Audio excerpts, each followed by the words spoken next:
Welcome to the Business Building Blocks podcast, where we talk about the struggles and celebrations that leaders and entrepreneurs experience on their journey to success. I'm your host, Kristina, and I'm passionate about helping you achieve massive amounts of success at work and at home. We'll talk about all things people and organizational wellness, share relatable stories, and feature insightful guests because quality people and processes are at the heart of every success story. Ready to learn, grow, and have fun? Let's dive in.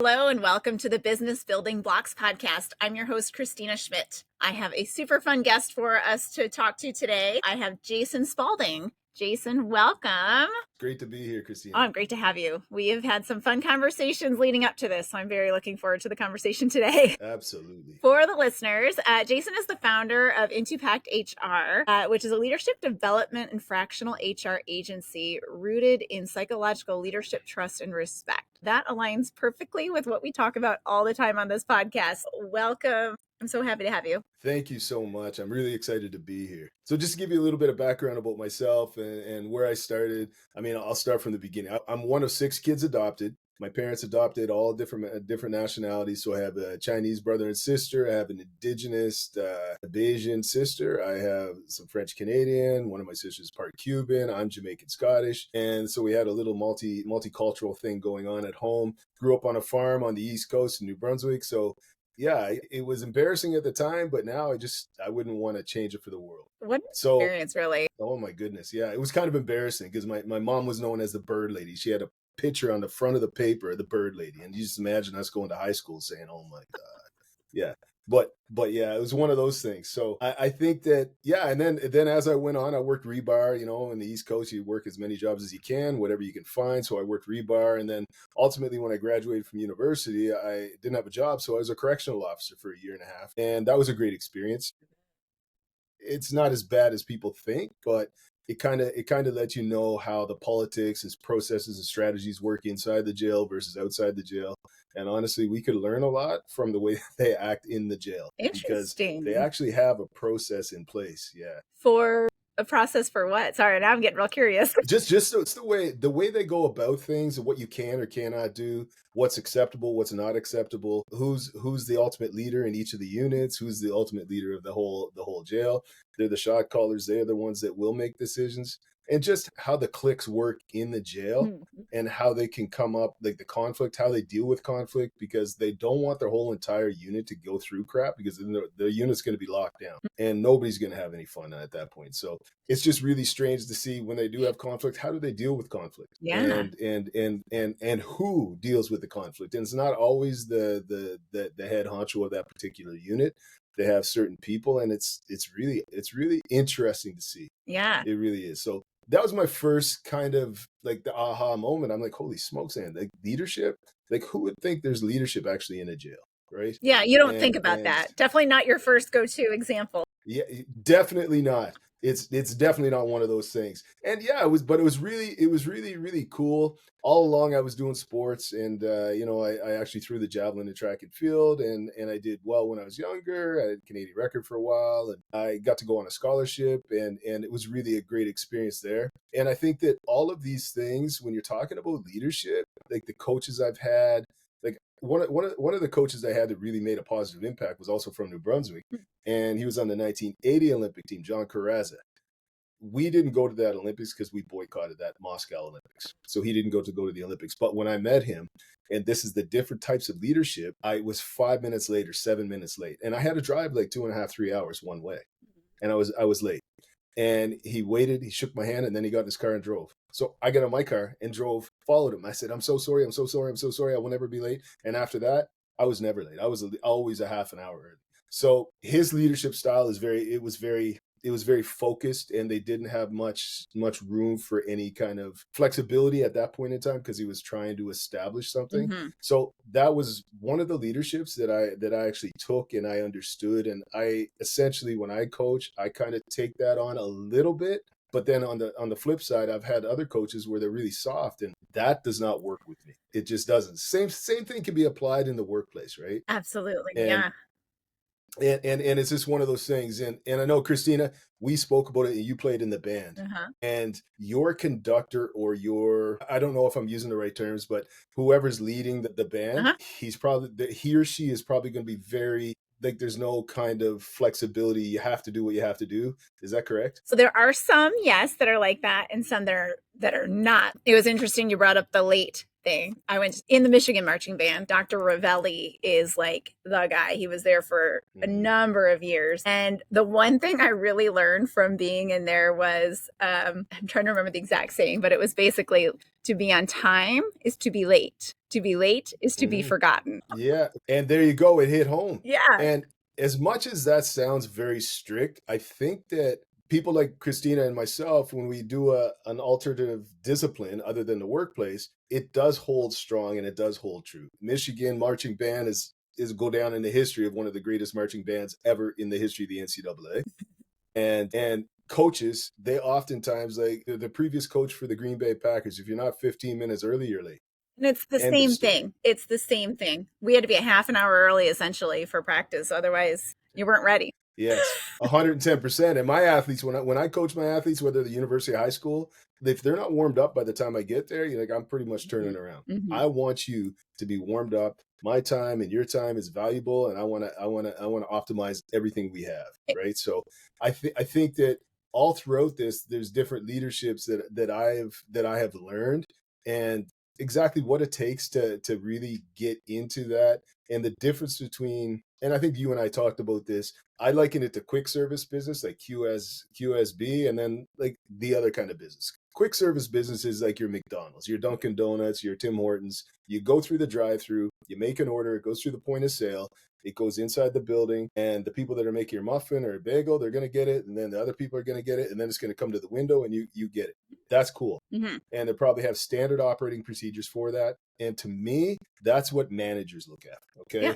And managers have a place in every organization. Yeah. But then you have leaders. The leaders are the ones that really think outside the box for innovative practices and really try to reach for the stars and do things that are kind of going to throw that industry, kind of the arms are going to go up and they're going to say, what the heck is going on? That's cool. And that's how you grow. And so I look at the leaders in that aspect. And what leaders also do is that they will ask people what their thoughts are. And I think that that's probably one of the most lost things on most leaders out there, that they haven't took the time to develop that trust and respect with their teams. And if you don't develop that foundation of trust and respect, I think that you might be dead in the water all day, every day. You know what I mean? Because they're never going to come to you. They're never going to be able to present anything to you because you haven't taken that time. And once you do, you're that much better off to try to grow with that. So I digressed there a little bit. Sorry, Kristina. It's fine. But throughout my career, it's funny because I was a union officer. Then I started at Air Canada. I was a customer service and sales agent. And then quickly became a union member, and then a national union member for the CAW, which is the equivalent to UAW in the US. And it was really a fascinating role. After that, I went over to the management side. So I have all the labor side, and I understand what they do and how they do it and why they do it. And then I went over to the management side, and it's a little bit different. I have to say, HR is a little bit different in organizations. And throughout my career, and if anybody looks at my resume or anything like that, they'll see that I moved around a lot.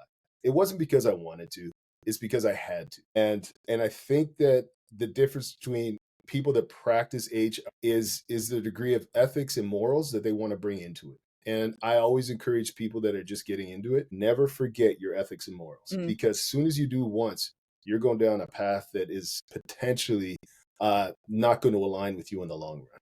Yeah. And I made that mistake. And for 20 years, I made the same mistake. I didn't learn the first time, but for 20 years, I made the same mistake. And I've always thought that being in HR it's the human resource. You're the bouncing point to make sure that the company can mitigate risk and optimize their most important asset, which is their people.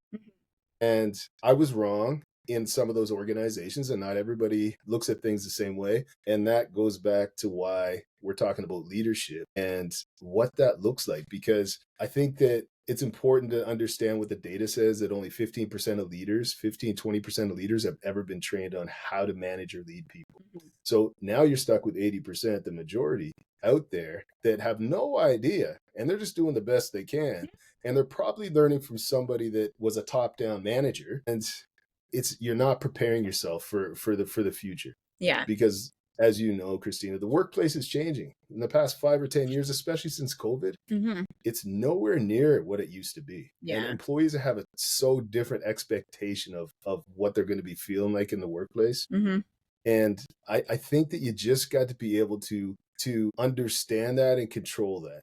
And I'm always fascinated when I talked to Kristina last time when she was in the band. Like, I am fascinated with the band. I have the utmost respect for bands because I went to school down in the US too. And people go to football games to watch the band. They don't go to watch football. They go to watch the band because they do epic things. And for when you watch the way that these band members and the conductor, it just how they go about things, it's actually fascinating how it's almost flawless. And you have to think back, how do they get this to be the best? Like, how does that leader get them to do that? And I'm always fascinated with that, Kristina. I know we spoke about that, but how does that happen? Do you have a leader and then you have like directors and then you have managers, or Yeah, there's like you know what I mean? there's a whole system. Like basically it's a corporate Yeah. structure in there. So you've got like the head conductor, then you have like an assistant one, and then we had graduate students. So there were graduate students in whatever, like music typically, but not always, but there was like 4 or 5 of those. So that was kind of like the staff. Then you get into the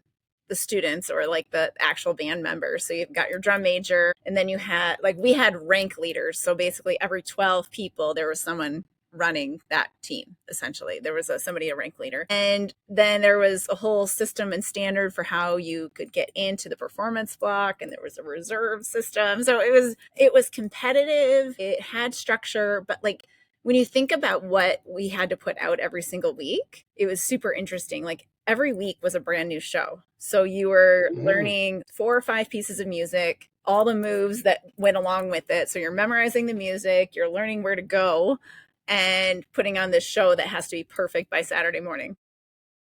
Right. Anybody that hasn't watched a marching band, gotta encourage you to watch a marching band. It may seem like fluff. Really watch the marching band and watch all the moves and watch how they execute, because that is no joke. Like, I did a sports and I thought my discipline was difficult. Listen, the band is just as or more difficult than the majority of sports in the NCAA. Like, they just, because not only do they have to march and perform and execute all these moves, but they also have to play. Yeah. And that's the thing that really gets me. Yes. How did you guys appoint was there applications? I'm curious. Was that like to be a lead or do they have to go through like the same thing at the workplace? So I'm trying to remember how we appointed rank leaders. I think the staff chose them. I don't think we like actually applied, or maybe we did apply. I can't remember now. It's been so long. Yes. I'm aging myself a Yes. bit, but That's okay. I've definitely I been hear out you. for more than 20 years. Yes, yes. But hey, listen, regardless, if any of you guys are watching this, watch a marching band. It's absolutely phenomenal. And don't watch it for entertainment. Watch it to see how they go about things. Yeah. And watch the leaders and watch the subsequent leaders on each level. Watch what they do. It's actually fascinating. It really is. But yeah. So I digress again. So I got into the management side, and then I started working through that kind of stuff. I was a director, I was a manager, a generalist, a director, and then subsequently I went in as an HR consultant into this place, and the owner of the company wanted me to lead the company, so she made me the general manager, and I had no general manager experience. So I went in there, I was like, holy smokes, what do I do? Started reading all these books. Let me tell you something about general management, leadership in a nutshell. And you know this, Kristina. Yeah. It's all about It's what? period. It's all about people. Yes. It's always about people. Always, always, always, always about people. You can have the best processes in the world, but if you don't have the right people, you're dead in the water. And I think that my way of looking at it was a lot different in that I brought everybody together. I really believed in including everybody, because even if you're not in that particular industry or haven't been in that space for a while, or even if you have, maybe you've never been asked, hey, listen, what are your thoughts on this? You know, this is the way we currently do things. What are your thoughts on that? Is there any way that we could make this better? Is there any way we could innovate, improve, just evolve as an organization? And I think that the greatest leaders are the ones that are able to go back and ask those questions.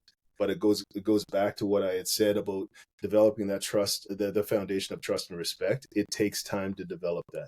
And for the first 6 months as a general manager, I actually took the time to talk to every employee in there on a regular basis with no hidden agenda other than me wanting to know you. And I think that comes with that whole psychological leadership where organizations and employees and individuals across North America, that's what they're looking for.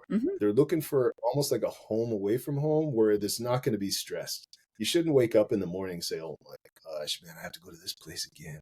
Like, this is horrible. Yeah. And you shouldn't have that. And a good leader is going to be able to, number one, recognize an employee when they come in and they're not of normal persona, and recognize that and be able to go up and talk to them. And this is where it's going.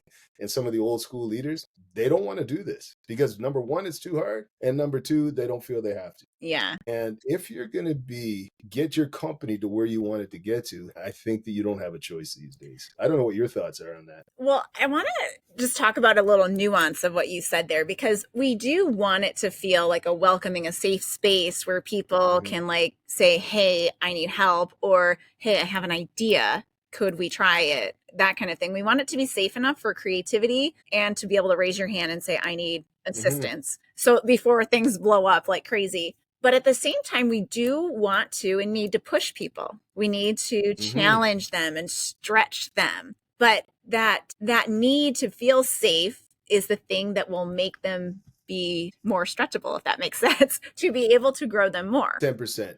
And I think that's the whole point of being a great leader and how leadership has evolved, right? And it's really, it's kind of like being a parent and telling your child that, yeah, you know what, I trust you. Yes. You know what? Yeah, you know what the parameters are. I trust you. Go for it. Exactly. Let them run with it. Exactly. And if they fail, they fail. But they're gonna fail. They're gonna learn. Maybe there's gonna be some consequence. But that's pretty much it. And I truly believe that's what the greatest leaders do. And I think, and I would encourage anybody out there, if they could leverage somebody coming in, definitely use that, because it makes all the difference in the world. So when I was a general manager, like I said, I brought everybody together, and I thought that was a great idea. And, you know, we had a lot of products, we had a lot of services, and there are times where, in another location, another organization I worked at, we brought people in, and the number one selling service that was suggested was by the administrative assistant. The same woman that picks up the phone and answers, sends out the courier packages. She's like, Jason, what the heck am I actually doing at the table? I said, you've been involved in this space for so long. I am sure you have ideas. She came up with an idea. It actually was our number one selling service that we had. I think that a lot of leaders, or managers, I think that you really need to understand that you have people in that location, let them come out and let them talk, and encourage that and have that relationship. And the other most important thing I can say, as a leader, when you're going to a meeting, don't be the first to talk. Don't be the first to give your suggestion, because everybody else will only agree with you. And let them come out. Do you know what I mean, Kristina? Yes, especially early on. Like, if, let's say you've been leading kind of the way you've always led, and maybe it's not as open to like getting ideas to be generated. When you've been leading like that and you're trying to make this transition, or maybe help transition a new team to your way of leading, you need to let them speak first, because exactly like what you said, people will just say, well, the leader thought that was, not everybody, mind you. The vast majority will just kind of agree, because that is the safest. There is no fear of retribution if you don't say anything or you don't contradict the leader. But what we need are teams that are willing and capable of contradicting the leader, so that we get the best idea and the best result and the best process and the best customer service. 100%. I couldn't agree more. And you were in that space where you were a general manager, correct? Yeah. Yep. In a predominantly male-run industry. Yep. So I have to give kudos to Kristina, because I've worked in this kind of space. And when I say it's typically, for good or for bad, it's predominantly driven by men, the old boys club, or whatever you want to call it. And she stood up with the best of them, and she had a successful career in navigating through this. And that's a big learning that she can offer to a lot of women that are out there going through the same issues, right? Because there's a way to do it. And I think that you just got to leverage whatever you have to leverage to get to the next level, but never lose faith in your morals and ethics, because once you lose it, you're dead in the water. Yeah. And then you're at the mercy of whoever, right? Exactly. I really feel that the best leaders, I'm stealing this line from Patrick Lencioni, to be honest, but the best leaders are self-aware leaders. And that self-awareness goes from what you're saying with your ethics and moral. It starts there because that's who your core values, that's who you are. Mm-hmm. And it goes on to say, like, how do I behave? Like, what are these ways that I work? Like, for me as a plant manager, I was not like the other ones. So in No more joke. ways than my size and gender, I just was not, Yes. I did not lead the same way that they did. And I would try to, though. I would try to do what they did, but it didn't feel me. It was not authentic. And I couldn't do it consistently because it was so far from where I wanted to be. Yes. And is that kind of like imposter syndrome in a way, right? Because I've gone through the exact same thing. Yeah, it sort of is. I had a podcast about masking. So in some ways it's like masking who I am, like trying to say, like, I want to care about the people all the time and work one-on-one and like do all of that. But it didn't feel like that was the way to do it because everybody else was doing things different. And then they're saying, you need to do this. You should be doing it this way. And I'm like, I totally get it. I think that many of us in society, we go into this cookie cutter. The expectations are we all go into this cookie cutter. Well, the cookie cutter kind of is not. I don't like the cookie cutter, and I'm sure, Kristina, you're not playing in the cookie cutter. No, I like to jump outside sometimes. Hey, yes, 110%. And I think that when you're playing the cookie cutter, you're never going to be anything more than the cookie cutter. And I'm a big believer in taking those risks and trusting the people. And I think that that's where leadership is going. And it's a lot different. And that's what we have to watch out for, because just because it's different doesn't mean it's a bad thing. Do you know what I mean? Exactly. And there's just so many opportunities out there. And the best leaders out there are the ones that ask. They go in with humility. They don't think they know everything, and they go in and they ask these questions, and they make it knowing that, hey, listen, this is the way I've done it, but it's one out of a million ways to get to the same end. What are your thoughts? How can we leverage what you know, and just tell me what you know. And I think that the most important thing when you're having these conversations, never comment, good or bad. I mean, you can say, hey, great sharing for that, but don't say, no, that's not a good idea, because now you shut them down. You're probably never going to get anything out of them again, right? No different than the kids. Once you blast your kids, they're going to be very, they'll be, I don't want to talk to you, Dad. They'll be apprehensive to do it again. How did you do that, Kristina? I'm actually curious. So when you went in there, I know I'm a guest, but you know what? That's cool. I love that you're interviewing me. It's perfect. Yes. How did you do that when you went in there as a female, and now you're general manager of a predominantly male-run plant? How did you capture them? When I say capture, to anybody listening, it's how did you get them? How did you develop that foundation with the team or with? So with the team. So I would work just a lot. Like, we would meet pretty regularly as a team, but a lot of times I would work one-on-one with them, because that, like, to me, was that space to really get to know the person. Had I known then what I know now, I would most certainly continue the one-on-one, but I would do it with a better, I guess, structure around it to some extent. Like, I would work one-on-one with certain employees that were struggling, but I wouldn't have these proactive, really consistent one-on-ones to like continue that relationship. It was good. Like, I was able to have some kind of like a great relationship with most of my employees that was both friendly and, work levels. But had I known better, that I would have done more coaching. And that's what I encourage my clients to do, is that these one-on-one sit downs, they're not just goal check-ins. Like, they're the time to check in on the human. Make sure the human being is still there, build the relationship. I always say it's like G-rated dating. Yes. And you're absolutely right. I couldn't agree more. Yeah. I love that. I truly do. Yes. And one of the things that I try to do is typically you have annual reviews. A lot of companies still do annual reviews. Yeah. And one of the things that I typically try to do is, hey, let's have a bi-weekly review. It's 4 questions, okay? How are you doing? And be authentic. The second one is how you're making out towards your goals. Third one is there anything I can do to help you? What are your barriers? How can I help? Mhm. And the fourth one is, hey, listen, Kristina, I really liked when you did that. You knocked it out of the park. Thank you so much. So it's an introduction. You're continuing that personal conversation, like you just said, because that's absolutely imperative to continue with the foundation of trust and respect, and let them know you care, right? Yeah. And then you're asking them how they're making the goal. So it's an opportunity for them to share that with you. Anything that they need from you, of course, an opportunity for you to step up and help them. And then you always end on a positive note. Whether you're coaching somebody in the workplace, whether you're coaching an athlete, whether you're coaching a musician, whatever it is, always end on a high note. Never end on, yeah, you need to work on that. No, hey, really, Kristina, I really liked when you did that last week. I appreciate it. Thank you so much. Yeah. It's things like that. Yeah. And I think that the difference between a leader and a manager will oftentimes just say, yeah, be sure to do that. There's nothing positive at the end of it, right? So the next time they come in and they have a meeting with Jason, they're going to say, oh my goodness, man, this guy's such a jerk. He never ends anything positive. It's always and that's not what you want as a leader, Yeah. in my opinion. I mean, back to what you were saying earlier, that whole building of the relationship thing, it's that allowing them to feel heard. And whether Mm-hmm. it's, a structured 4 questions or just, hey, what do you have this week? What do you need to talk about this week? What 100 what is what's making your mind go out to left field? Right? exactly. Like, 100%. Christina, you hit that just out of the park, man. I love what you just said. yeah, so it's giving them. I learned this a lot actually with doing like reading children's, like how to parenting books. I'm like, what is the word I'm looking Mm-hmm. for here? Parenting books. Yeah.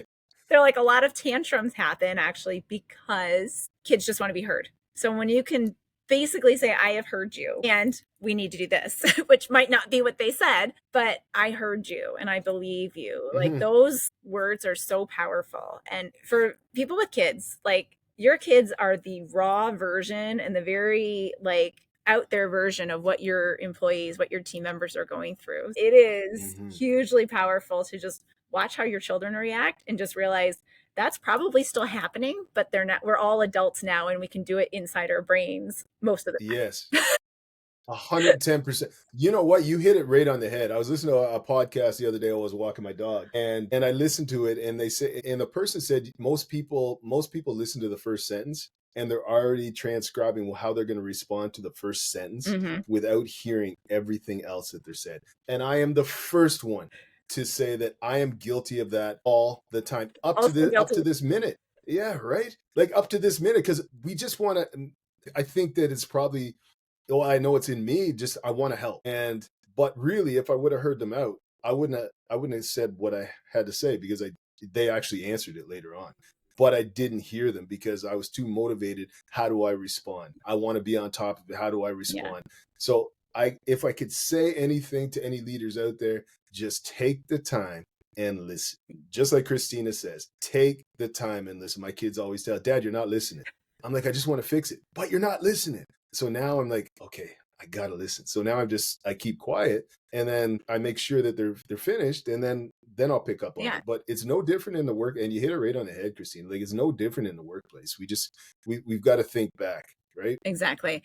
I think you've touched on some really key things that I almost just I want to bring us back to give leaders permission. So you've talked Mm-hmm. about asking, like, it's like asking your team what they think, getting their opinion, getting their like input to something. It's so leaders, you have permission to not have all the answers and to allow your team to have the answers, because that's how they're going to grow. Permission granted there.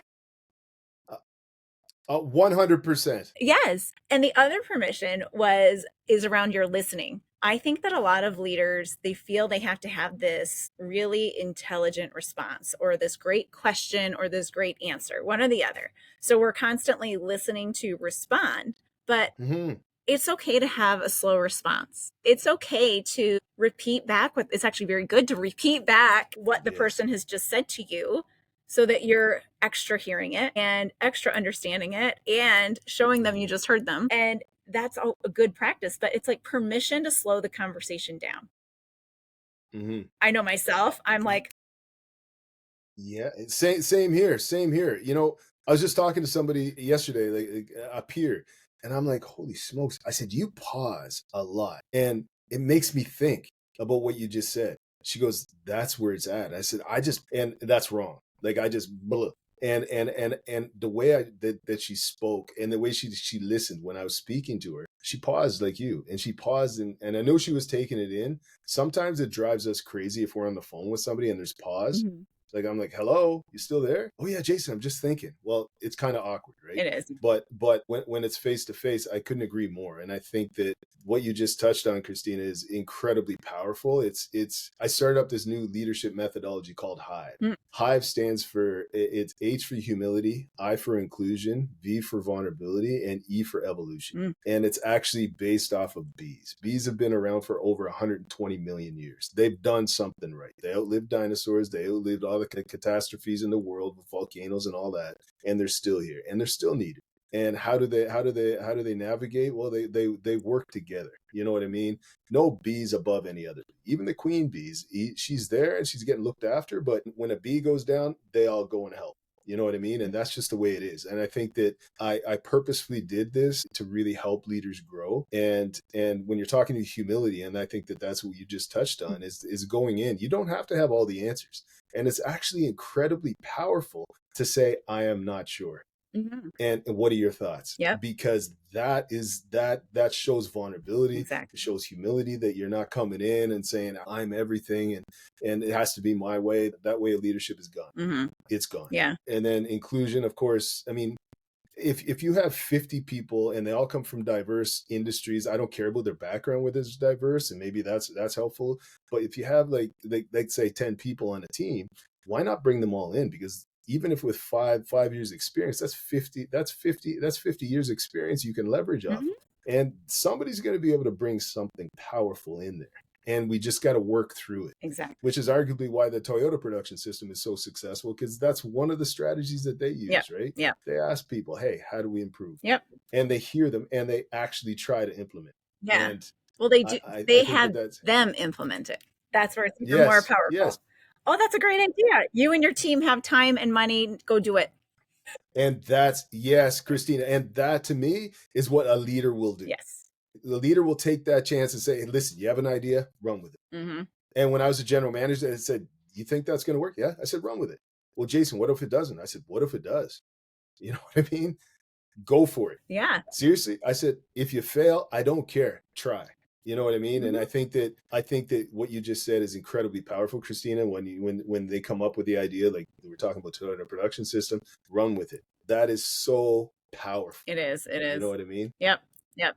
Have you done that with at your workplace? Yeah, so that's actually where I started in manufacturing. I started in the lean manufacturing group. So I was doing the Toyota production system essentially. I'm not with Toyota though, so I'm not going to claim that I have Toyota experience. Yes. But lean manufacturing. And that's actually how I started consulting as well. I was doing lean manufacturing consulting. But the thing that got me is that I just saw so many gaps in how we lead people. And in order to get anything to stick, you have to be leading them well. You have to create that environment where it's okay. Just like you said, it might work. Go try it. It sounds great. Go try That's it. right. And where it's okay. And if you fail, we're just going to come back and figure out what happened. And then, decide at that point, okay, well, do those tweaks. Let's see if it works again. Or let's try the different idea that we had, let's do something different. I love that. How do you get leaders to think that, because there's such a pivot of leadership, right? How do you get the old school, semi-old school leaders to drink the Kool-Aid, to try to, because it is a substantial change, right? It is. The first thing I think they need is your H, your humility. The humility. Yeah. And this is to learn anything new. In order to learn anything new, you have to be humble enough to say, I don't know everything. And if we want to get better, we have to realize we don't know everything. We don't have all the answers. So let's try something different.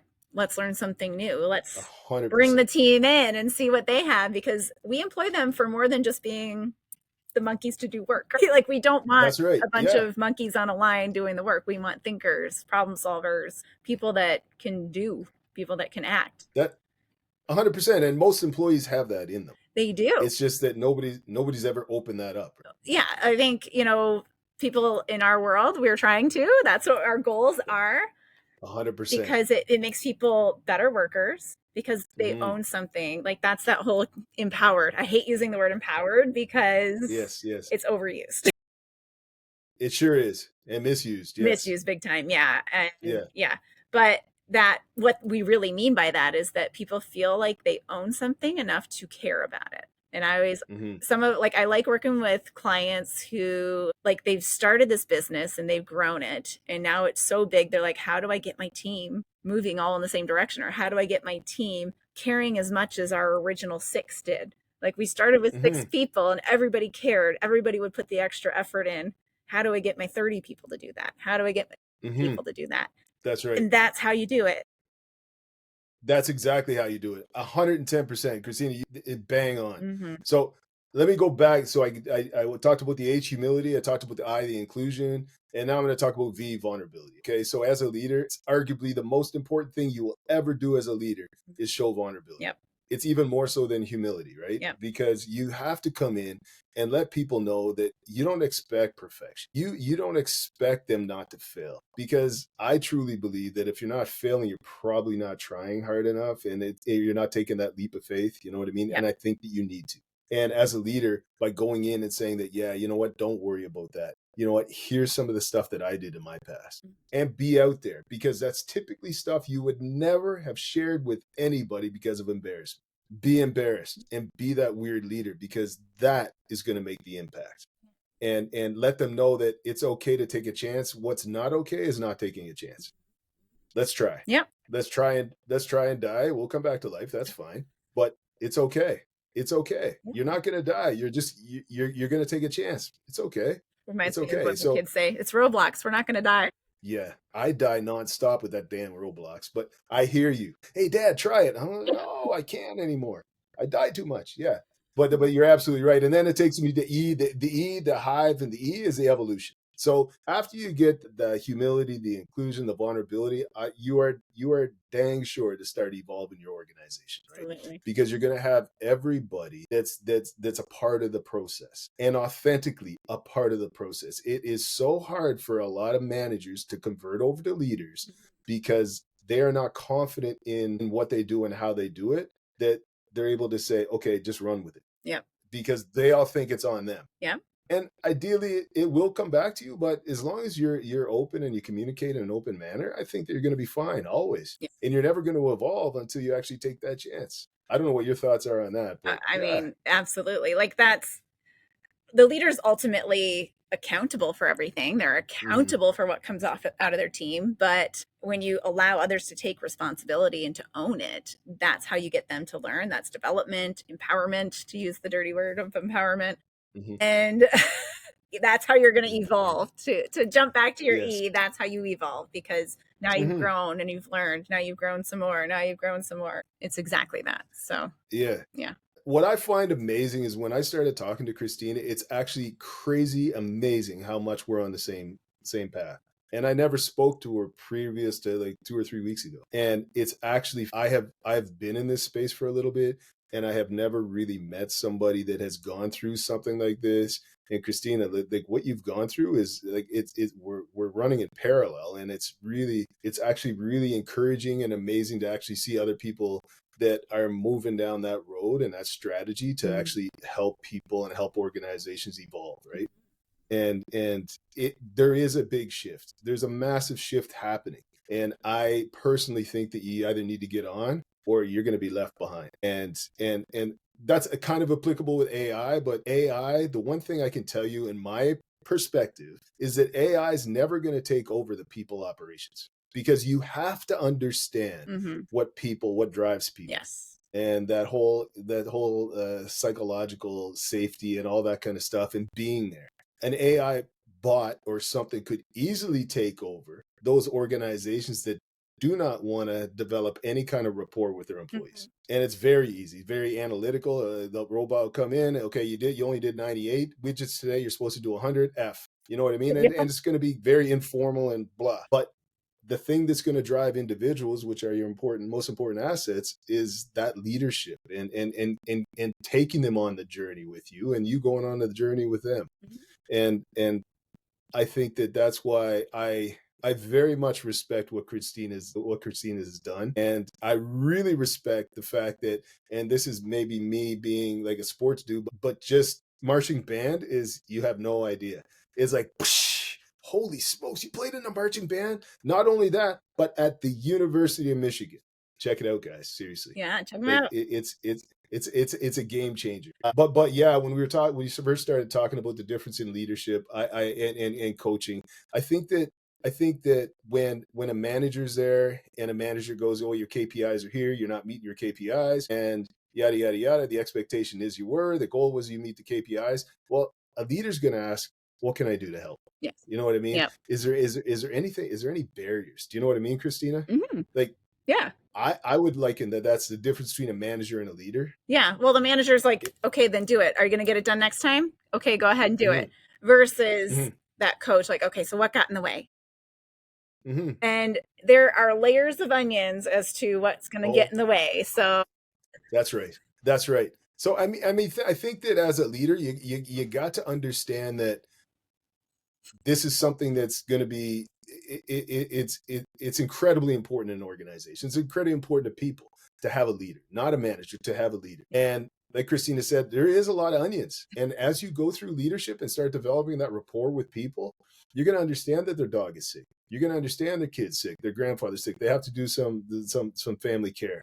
There's a lot of different things, and it's life. I always say that this is life, this is work, this is sports. This is life. If this isn't okay, these things are not going to be okay. We have to be able to support our employees in life. Yeah, we're not psychologists or anything like that, but we have to be out there and be able to understand that they're going through some stuff and maybe they're going to have to be accommodated somehow, whatever it is, because that's what leaders do. Yes. They don't watch the time. They don't tell you to check out when you're going to a doctor's appointment and check back in when you come back. They don't do that. What they do is they give you trust and respect and say, hey, listen, it's yours to lose, sort of thing. You know what I mean? Yep. The trust is so huge. And that's the thing that's going to make or break the team, really. Well, Jason, this has been so much fun and so enlightening. Like, I think that just spitballing like this, hopefully that the listeners have found that helpful. They've grabbed something to be able to hold on to and use in their businesses. Do you have anything coming up that you want to share with the listeners? Anything that's exciting? Just I do a podcast on LinkedIn. You could check it out. I'll also just follow me on LinkedIn and I will guide you to where you need to be. If you ever have any issues, you can reach out, or you want to talk about anything. You want to talk about sports, whatever it is. You want to talk about marching band, talk to Kristina. But yes, I am definitely out here. I do keynotes and I really enjoy speaking engagements. But yeah, I'm really driven to help, much like Kristina is, to help organizations grow and mature and evolve, especially during this time of uncertainty in our society, in our economy, in our country. And I think there's a lot of opportunities out there. And yeah, I am definitely out there. Give me a call, let's chat, and we can see what we can do. And I really appreciate you having me on here. And you're an incredible person, and I'm so happy to meet you. And I'm definitely happy and encouraged to continue this conversation. Well, thank you so much. We will have your contact information in the show notes, both YouTube and the show notes of the podcast that you're listening to. So reach out to Jason if you need anything, you want to learn more about Hive and how that can help you, if you wanted to come speak, or if you just want to have a good chat. That's it. All right. Awesome. I appreciate it, Kristina. Thank you so much. All right. Thank you. And listeners, if you enjoyed today's episode, please like it, share it with a friend, and leave a review or a comment on the YouTube episode. And until next time, we'll see you on the next episode of the Business Building Blocks podcast. Thanks for tuning in to the Business Building Blocks podcast. If you enjoyed this episode, make sure to subscribe so you don't miss what's next. If you found value in our conversation, please leave a quick review, like, or share. It helps us reach more amazing listeners like you. For more resources and insights, visit KristinaSchmitt.ca, where you can find tools and support to empower your leadership journey. Thanks again for listening, and we'll see you in the next episode.